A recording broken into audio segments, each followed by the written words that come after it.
Good afternoon. Today we will discuss selective exposure within cognitive dissonance.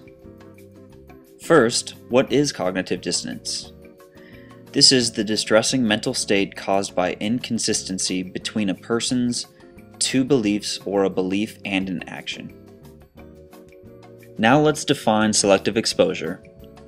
Selective exposure is the tendency people have to avoid information that would create cognitive dissonance because it's incompatible with their current beliefs. Okay, so what is the connection? Through selective exposure, we chose the information we wish to use and discard what does not appeal to us and our beliefs. Most of us are distracted, preoccupied, or forgetful about 75% of the time we should be listening. According to communication experts, listening is considered the most important of all communication skills. Over 35 business studies indicate that listening is the top skill needed for success in a business setting.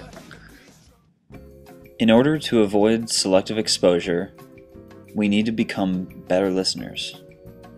So how do we become effective listeners? The first step is to remain calm.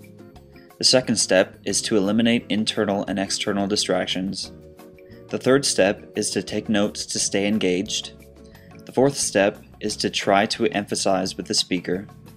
The fifth step, to defer judgment and do not jump to conclusions.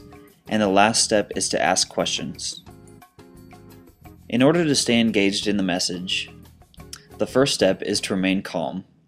You should take a deep breath and ensure that you are comfortable, so that the message sinks in. Once you are calm and comfortable, you will want to eliminate any internal or external distractions. As students and business professionals, we are constantly multitasking and focusing on different aspects of our life. It is important to take the time to clear your mind so that you can grasp the message.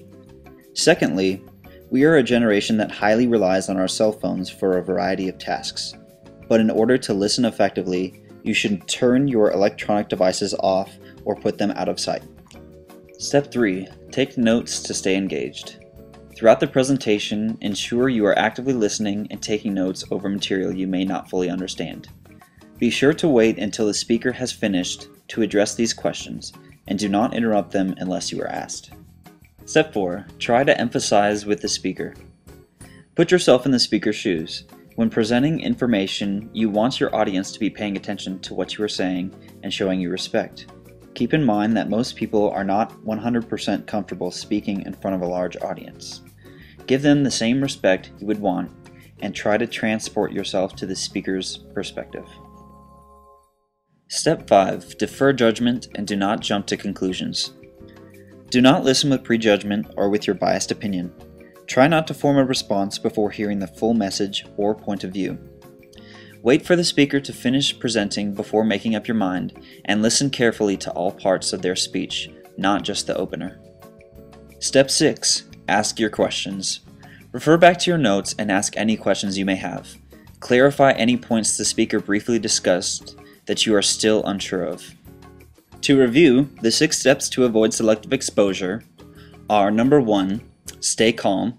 Number 2, eliminate distractions. Number 3, take notes. Number 4, empathize. Number 5, defer judgment. And number 6, ask questions.